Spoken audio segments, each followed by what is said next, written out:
C'était donc là l'arrivée du chef de l'État, Faure Eswazimana Nyazingue, ce matin au Palais des Congrès de Kara. Et je le disais tantôt, c'est le président donc qui a donné le ton au Fonds national de finances inclusive. Et le président Faure Nyazingue l'a fait à travers un discours qu'il a prononcé en situant les objectifs de ce projet plus que salutaires pour les populations à la base. Nous écoutons le chef de l'État, c'était ce matin donc au Palais des Congrès de Kara. Chers amis partenaires, avant de commencer mon propos, je tenais en votre nom et au mien propre à remercier les vaillantes femmes de Kara pour l'accueil qu'elles nous ont réservé ce matin. Je pense que rien que cet accueil vaut lancement du Fonds national de la finance inclusive. Néanmoins, je voudrais commencer par saluer la présence discrète mais réelle parmi nous de la délégation béninoise. Et en le faisant, je voudrais rendre un hommage appuyé à mon frère et ami, le président Yahi Boni, que nous aurons la joie d'accueillir ici dans quelques semaines. Je sais que leur présence se veut discrète, mais je vais leur demander de venir se présenter pour que vous puissiez les saluer. Madame la ministre, monsieur le directeur. Je voudrais saluer aussi la présence de nos partenaires. Je pense que les rares fois où nous vous voyons aussi réunis, c'est généralement autour de dialogue politique, de table ronde politique, de table carrée politique, de table rectangulaire. Mais aujourd'hui, nous avons voulu vous montrer un autre visage du Togo. Et je pense que, au travers de l'accueil, je l'ai déjà souligné, mais également les prestations des chorales, des femmes de King Vincent, de Mme Finiki, vous avez vu que, même si nous sommes à Kara, c'est un projet qui est national et qui a l'adhésion de toute la population togolaise.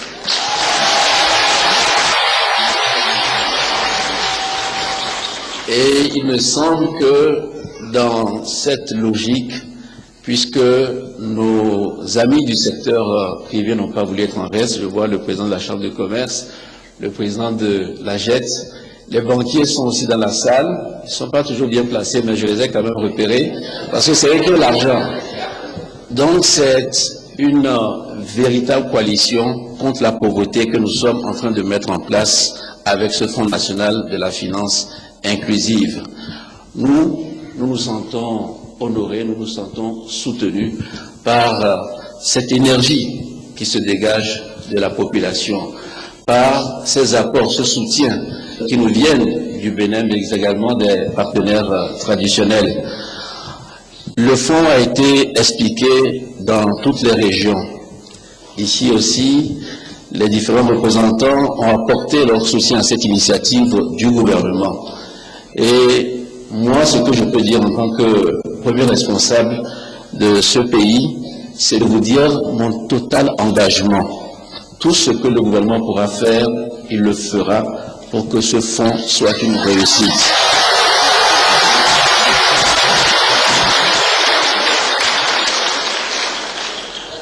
Nous sommes au service de la population et surtout des plus vulnérables. Après les périodes difficiles que nous avons connues, nos amis partenaires nous ont rejoints. Les bailleurs de fonds sont revenus au Togo. Et nous avons parcouru un long chemin ensemble depuis 2007-2008 que la coopération a repris. Et le bilan qui a été fait l'année passée, c'est que les choses se sont améliorées, mais nous n'avons pas suffisamment pu impacter positivement la vie des plus pauvres. Le reconnaître, ce n'est pas une faiblesse. Il faut d'abord poser un bon diagnostic avant de chercher, de trouver le remède.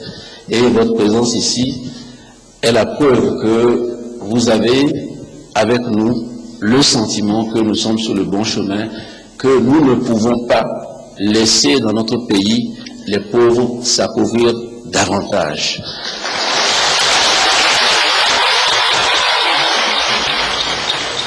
une des réponses que nous apportons, c'est justement la mise en place de ce fonds.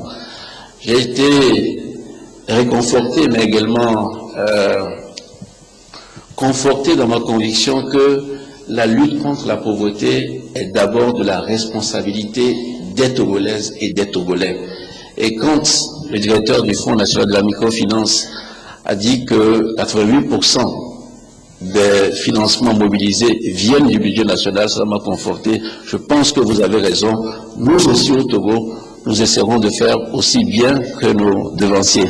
Nous avons prévu une certaine somme dans le budget et je pense que nous allons essayer de faire davantage. Nous allons être plus ambitieux. Je ne veux pas annoncer des chiffres ici, sinon après vous allez me dire que vous avez dit 4 milliards, on n'a vu que 2. Donc, nous allons faire davantage. Mais ce fonds ne réussira pas si vous ne nous soutenez pas, vous les femmes, où que vous soyez. On a parlé de Mandouri, 5AC, Aléo Bouban, où que vous soyez, soutenez-nous parce que c'est vous qui êtes à l'avant-garde du combat contre la pauvreté.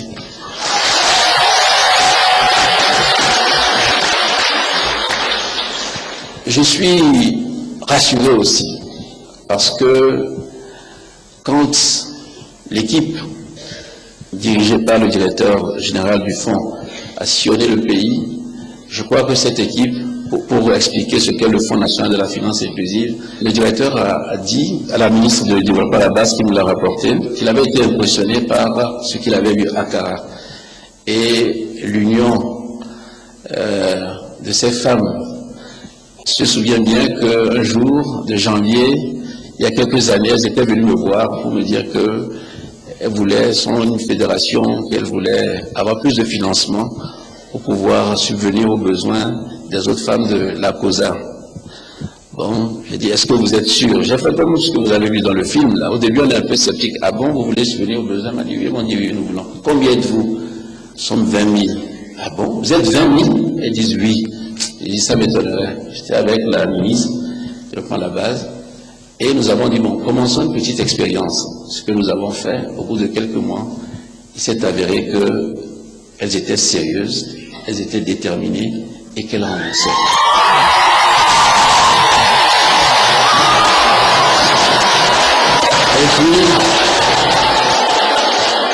Et à partir de ce moment-là, nous avons essayé de faire plus. Donc le fait que cette équipe qui ne savait pas qu'il y avait eu cette expérience ici, me dise qu'elle a été agréablement surprise par ce qu'elle a vu dans la COSA, ça veut dire que ça peut marcher.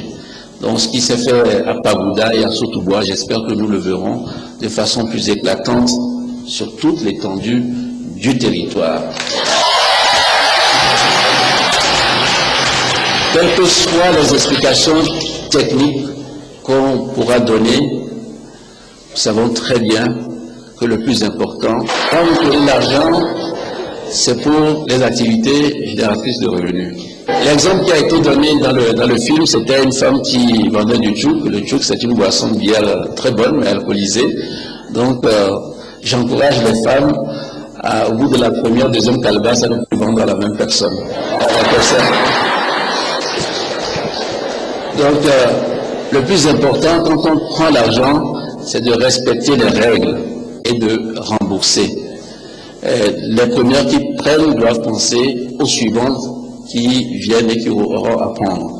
Donc, soyons déterminés, soyons ambitieux, et puis je donnerai rendez-vous à mes amis du Bénin dans 5 ans, on sera plus qu'à 57 milliards.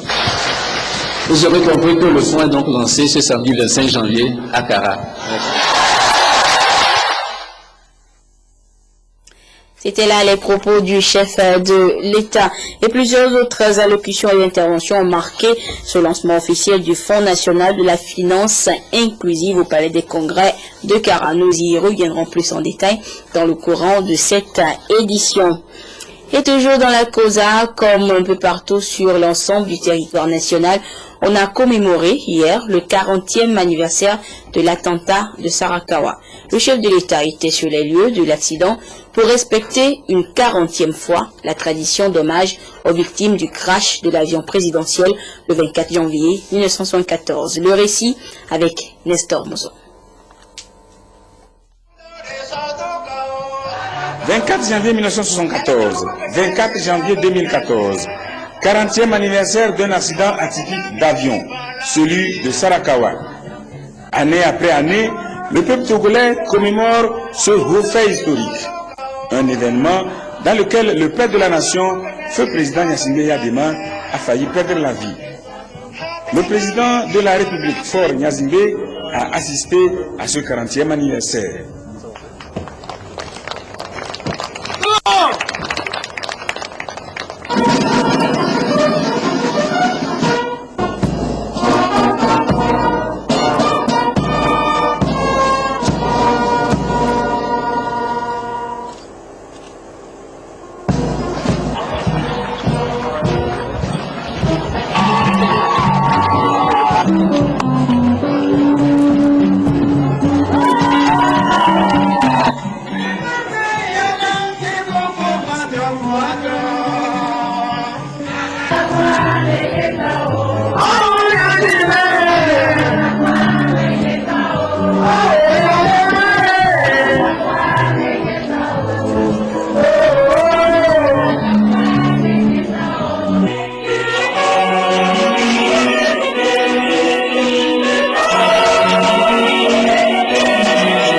L'accident de Sarakawa s'est produit à 15h37. À cette heure-là, le président de la République a déposé une gerbe au mausolée érigé en souvenir des victimes.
L'assistance a pu réécouter le message que Feu Gnassingbé Yadema a adressé au peuple togolais le soir de l'accident. Chers compatriotes, militants et militants du rassemblement du peuple togolais, vous avez appris la triste nouvelle des accidents de l'avion avant duquel je me trouvais. Grâce à Dieu, je suis heureux de vous annoncer que je suis encore en vie, mais légèrement blessé. Malheureusement, nous déplorons 4 morts et nous nous inclinons devant leur défi mortel et présentons nos sincères condoléances aux familles déplorées. Togolaises, Togolais. Un coup isolé n'arrête jamais le combat. Quelles que soient les circonstances, et quoi qu'il m'arrive, vous continuerez la bataille que nous avons entreprise ensemble pour notre indépendance économique. Vive le Togo. La commémoration de l'anniversaire de l'accident de Sarakawa consiste à rendre hommage au père de la nation et à saluer la mémoire de ceux qui ont perdu leur vie. Sarakawa marque aussi un tournant dans le parcours du Togo vers son émancipation économique. Nous souhaitons que leur ferveur patriotique et les bienfaits qu'ils ont répandus durant leur vie soient largement récompensés dans l'au-delà. Nous souhaitons aussi qu'ils demeurent à jamais une source d'inspiration et de motivation afin que chaque Togolaise et chaque Togolais puisse se mobiliser et s'engager davantage par l'ardeur au travail, l'abnégation, le sens du sacrifice et du service public pour contribuer au progrès du Togo. Le pasteur Roux, compagnon d'armes de feu président Gnassingbé Yadema, l'un des survivants, a fait un témoignage émouvant pour retracer les circonstances de ce crash. Comme d'accoutumé, plusieurs chorales ont animé cette commémoration à travers des chants de circonstances.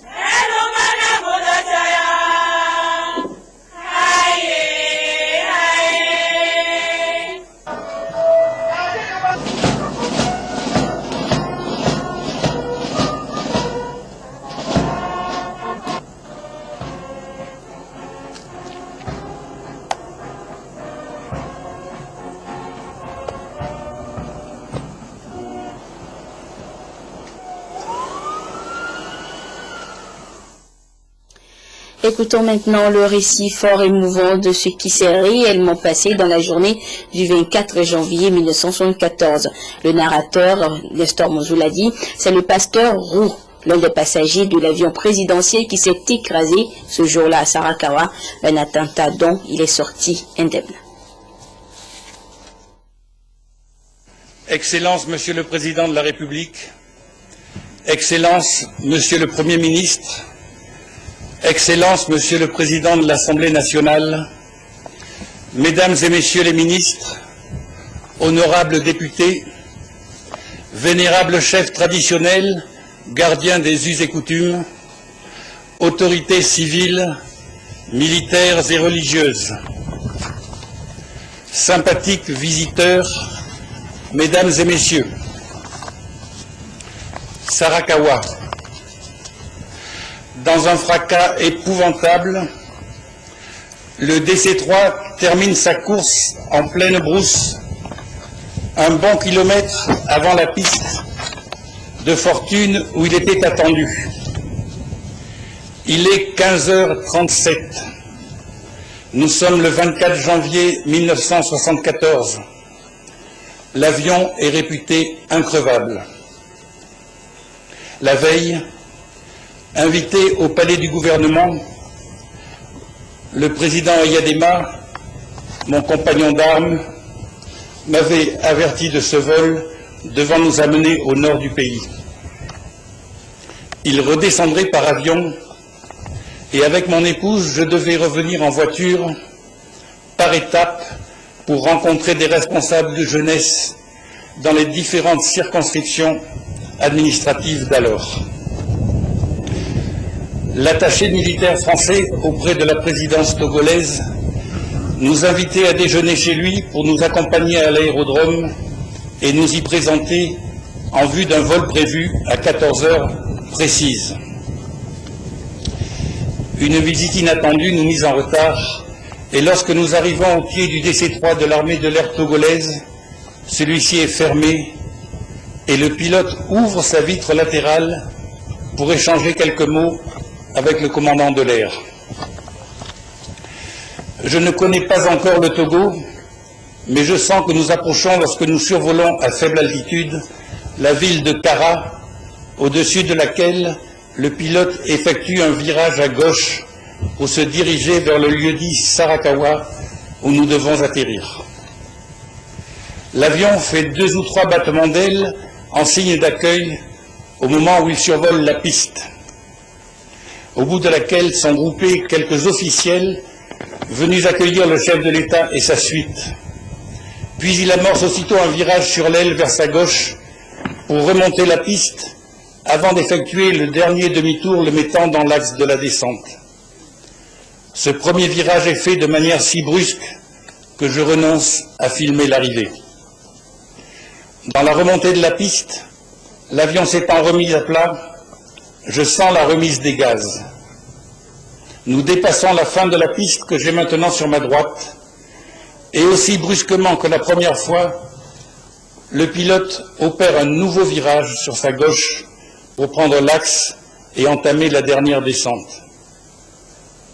Instinctivement, en posant ma caméra au moment du premier virage à 90 degrés, j'avais resserré très fort ma ceinture qui était restée négligemment attachée depuis le départ. Cependant, l'ambiance est fort détendue à bord et personne ne se doute que l'impensable va se produire dans la minute qui suit. L'ordonnance du président que tout le monde appelait De Gaulle, vu sa grande taille, avait servi une bouteille de bébé à chacun, la fameuse bière du Bénin, et nous la tenons encore à la main en discutant de tout et de rien. Le président me disait qu'il allait me montrer chez lui le document transpercé d'une balle qu'un de ses gardes lui avait tiré dessus au moment où il le passait en revue. Premier d'une longue série d'attentats. Je suis à ce moment-là très fortement incliné vers le hublot et j'ai sous les yeux l'extrémité de l'aile gauche de l'appareil. Le virage, cette fois, est de 180 degrés. Un sentiment de doute s'installe doucement en moi, et je dis doucement, par contraste avec la brusque accélération qui se produit ensuite. C'est que j'ai l'impression que le pilote ne redresse pas l'appareil comme je m'y attends normalement.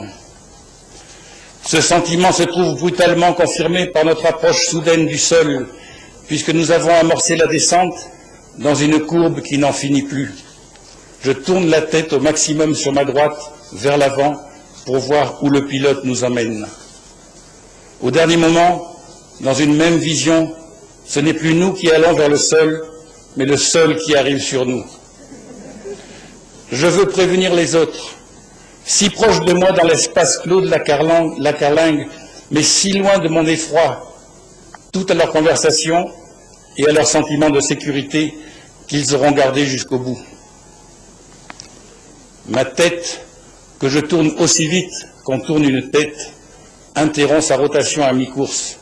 Je n'ai même pas pu arriver à dévisager ma femme, pourtant assise à mes côtés.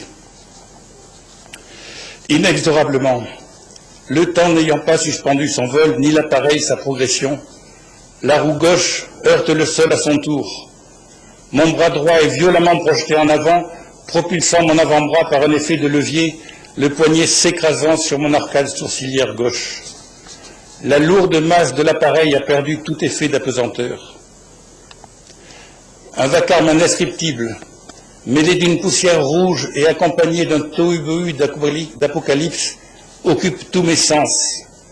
Et puis plus rien qu'un silence de mort. J'ai donc eu le temps d'envisager notre mort collective, et je l'avais naturellement imaginé dans un immense brasier, sans espoir d'en réchapper pour personne. Le sentiment de solidarité dans la mort avait été aussi total que cette dernière avait été candidement acceptée. De ce silence de mort, je prends tout doucement conscience, tout d'abord en ressentant un endolorissement généralisé. Et ce silence persistant, étouffant, d'une neutralité impitoyable, pas le moindre soupir, aucune plainte ni gémissement qui pourrait me suggérer une présence de vie, d'une autre vie que la mienne que je viens de récupérer. Dans mon état semi-comateux, je réapprends les gestes élémentaires, faisant l'inventaire de ce qui veut bien fonctionner. Voilà, je suis vivant mais aveugle. Être en vie m'est tellement agréable que je m'accommode fort bien pour l'instant de la perte de la vue. Donc je suis en vie, tout va très vite maintenant. À quatre pattes, et avec 1000 précautions, je me dirige vers une vague lueur qui filtre à travers ma paupière droite. Je suis enfin dehors. Pour le coup, je me redresse et c'est là que je prends conscience des fortes vapeurs d'essence. Voilà, l'avion n'a pas explosé dans le choc, mais cela ne saurait tarder. Vite, il faut faire vite maintenant. Je retourne donc vers la déchirure d'où je suis sorti, et bien sûr, je tombe sur le ministre Yahya Malou, qui était en face de moi pendant le vol. Cet excellent homme avait été l'élève de mon père au collège protestant de Lomé dans les années 50, et j'avais souvent entendu parler de lui. Il était ministre de l'Éducation nationale. Je l'avais d'ailleurs rencontré au cours d'un repas à Paris à l'invitation du président. Il est prostré sur son siège, immobile et silencieux. Comme les autres, il ne s'est aperçu de rien, n'a rien vu, rien entendu, rien senti. En passant devant le nez du DC-3, pauvre carcasse déchiquetée mais encore en forme, j'aperçois le corps du commandant de l'air pendant hors du pare-brise, la tête en bas, les jambes restées coincées dans les débris du cockpit. Cet honnête homme était mort sur le coup, propulsé à travers le pare-brise, en glissant sur le corps des pilotes eux-mêmes décédés et restés coincés dans leur tableau de bord. Le commandant avait en effet effectué le vol dans la cabine de pilotage, venant de temps à autre nous informer de l'avancement de notre progression. À nouveau à quatre pattes, j'avance au milieu d'un amas de valises, sacs, armes de tout calibre. Je repousse une cantine et je dégage un dossier de siège plié vers l'avant. La voix d'Eyadema se fait entendre. « Qu'est-ce qui arrive ?» Je lui dis que nous venions d'avoir un accident. Il se redresse, dégrafe sa ceinture et disparaît un moment à grandes enjambées dans la végétation. Je retourne aussitôt rechercher le ministre Ali Doud Jafalo, commandant de gendarmerie et ministre de la Santé. Il était aux côtés du président pendant le vol, il se plaint de l'épaule. Je vois également un ministère de l'escorte se dégageant de l'épave et demandant « Le patron, où est le patron ?» C'est à ce moment seulement qu'arrivent en pleurant les quelques personnes qui devaient accueillir le président Eyadema à son arrivée.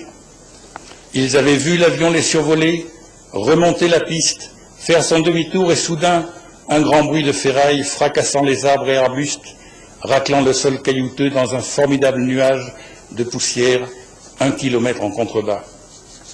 Le temps passé de l'agréable bavardage à la stupeur absolue, nos quelques notables locaux, dont le regretté Améi, prennent leur véhicule et rejoignent le lieu de la catastrophe par la piste enherbée, puis à travers quelques dizaines de mètres de broussailles, demandant à leur tour « Le président, où est le président ?» Le croyant mort, étant donné le silence absolu enveloppant la sinistre scène. Eyadema revient soudain de sa promenade de santé, le visage ensanglanté et boitillant, ayant une blessure à la cheville. « Pourquoi pleurez-vous » leur demande-t-il, dans un langage messianique.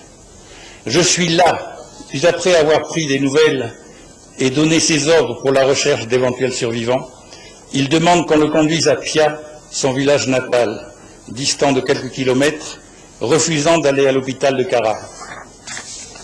Dès son départ, je laisse les officiels faire leur travail et je me remets à la recherche de ma femme. Bientôt, j'apprends que tout le monde a été identifié. Il y a 4 morts sur le coup, 3 autres personnes décéderont dans les heures ou la semaine qui suivent. Mais seule Catherine manque à l'appel. Les militaires ont retrouvé et extirpé de l'épave tous leurs amis, mais de femmes blanches, point. Je suis surpris de ne l'avoir pas vue au niveau des ministres et du président, mais à force de progresser à tâtons dans ces débris informes, où tout a valsé dans tous les sens au moment du choc tourbillonnaire, je ne sais plus où est l'avant, l'arrière ou les côtés. À un moment, je crois distinguer l'allée centrale, tous les sièges n'ayant pas été arrachés. Je remonte dans un sens, et c'est à 4 pattes que je me trouve nez à nez avec Catherine qui est prostrée. Tête pantelante, baissée, dos complètement avachi, ne me montrant que le dessus du crâne.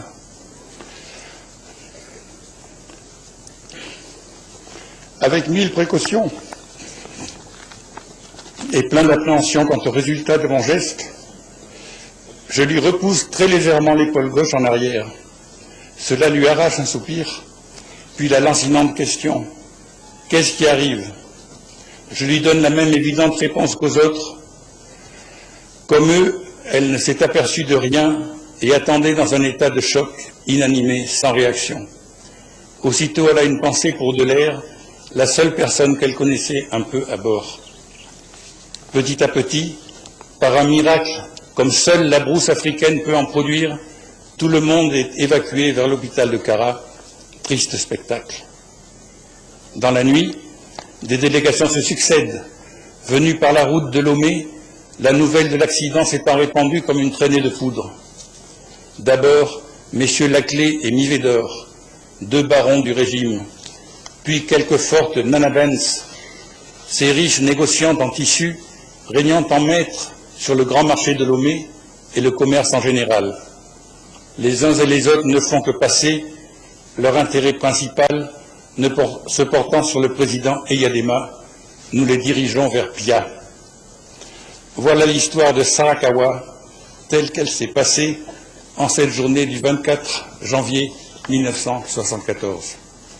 Je vous remercie.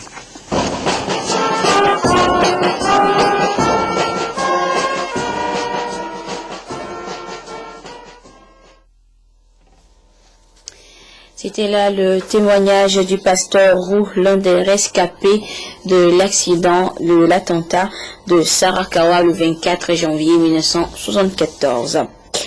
Hors du Togo, on connaît depuis cet après-midi le nom du nouveau premier ministre centrafricain, André Zapayeke. 2 jours après son investiture, la présidente Catherine Samba Panza a choisi son chef de gouvernement au profil de technocrate, en choisissant cet ancien de la Banque africaine de développement et actuel vice-président de la Banque de développement des États d'Afrique centrale. La présidente Samba Panza n'a pas cédé aux demandes de l'ex-rébellion de la Séléka. Rajaonari Mampia est officiellement le nouveau président de Madagascar. Durant son discours d'investiture ce samedi au stade de la capitale, celui que l'on surnomme l'héritier d'Ange Rajoel a dit vouloir rompre avec le passé. Après 4 ans de transition et de cérémonie, le pouvoir a changé de main à Madagascar. Première étape vendredi au palais présidentiel avec une passation de pouvoir symbolisée par une grosse clé dorée remise par l'homme fort de l'île, Andry Rajoelina, au président élu, Heri Rajaonari Mampiana.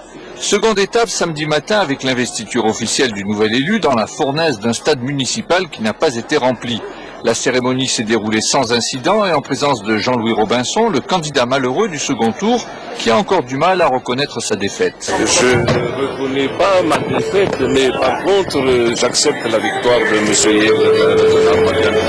M. L'heure est donc à la décrispation et cela s'est traduit dans le discours du nouveau président. Je jure que j'utiliserai l'autorité qui m'a été conférée et que je consacrerai toutes mes forces à protéger et à renforcer l'union nationale et les droits de l'homme. Reste maintenant à connaître l'identité du futur Premier ministre que choisira le président. On saura alors si le pouvoir a vraiment changé de main.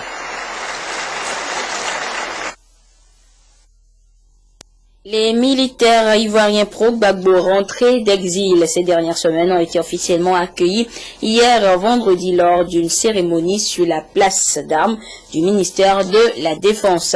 Près de 1300 ont répondu à l'appel au retour lancé par le président Alassane Ouattara qui leur a garanti la sécurité.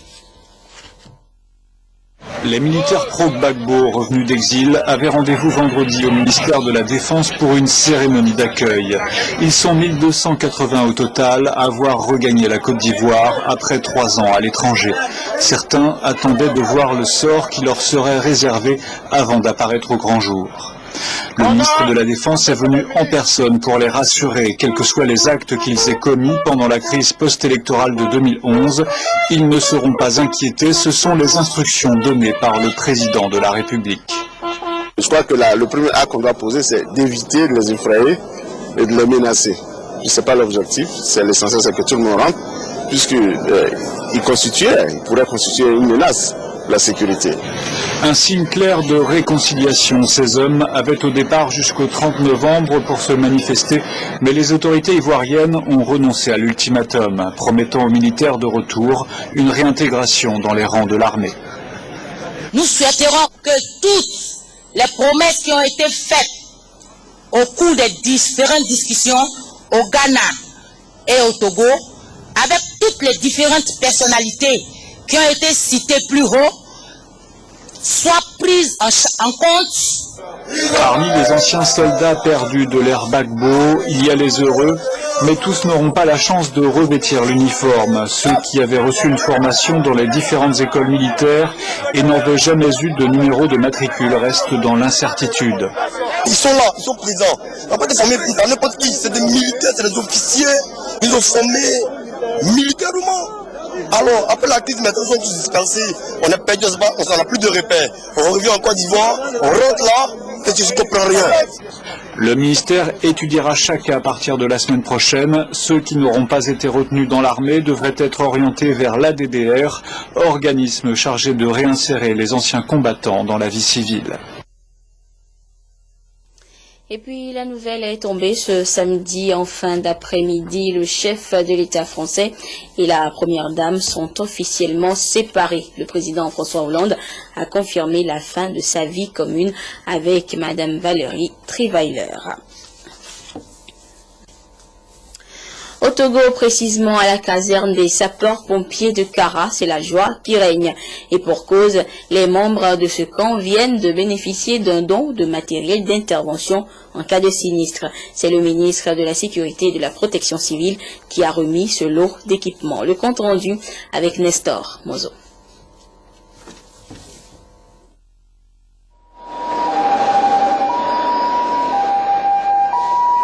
Les soldats du feu en démonstration. L'exercice se fait à la caserne des sapeurs-pompiers de Kara. Cette caserne dispose désormais du matériel adéquat pour porter assistance en cas d'incendie. Le nouveau matériel se compose de 2 camions de capacité de 5000 litres et de 10 000 litres et de 2 ambulances, dont l'une médicalisée. Avant de procéder à la simulation, il a fallu que le ministre de la Sécurité et de la Protection civile remette les clés des véhicules aux éléments de la caserne. Le matériel remis a été acquis par le gouvernement togolais pour renforcer la capacité d'intervention des sapeurs-pompiers de Kara. Le lieutenant-colonel Tchanile Agoro, chef du corps des sapeurs-pompiers, remercie le président de la République pour l'intérêt qu'il accorde à la sécurité des Togolais. Remerciements réitérés par le ministre de la Sécurité et de la Protection civile. Je dis encore une fois merci. Je suis le premier bénéficiaire et je ne peux pas vous exprimer quelle est ma joie devant ce don, cet équipement. C'est un matériel qui va nous pousser loin. J'ai dit tout à l'heure, en attendant que le gouvernement nous construise des casernes dans les chefs-lieux de région, s'il y a un problème dans une des préfectures environnantes, ce matériel, je crois, va répondre avec beaucoup plus d'efficacité. C'est du matériel de nouvelle génération. Vous avez vu tout à l'heure le jet qui va à plus de 15 mètres de hauteur. Je crois que ça peut nous aider à être plus efficace sur le terrain. Il n'y a pas longtemps, la caserne des sapeurs-pompiers de Kara était envahie par les herbes. Elle vient de faire sa toilette. À ce nouveau look vient s'ajouter un nouveau matériel roulant.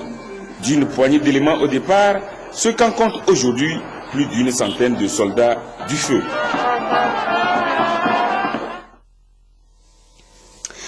Je vous l'annonçais dans le début de cette édition et on l'a évoqué en large.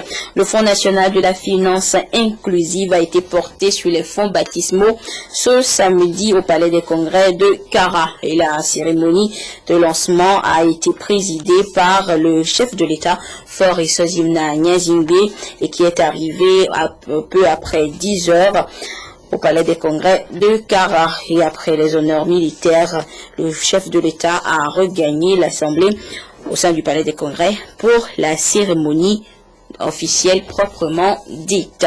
Je vous demande de suivre une fois encore l'arrivée du chef de l'État ce matin au Palais des Congrès de Kara.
c'est après cet accueil chaleureux réservé au président de la République qu'il est intervenu pour situer les objectifs de ce projet plus que salutaire pour les populations à la base.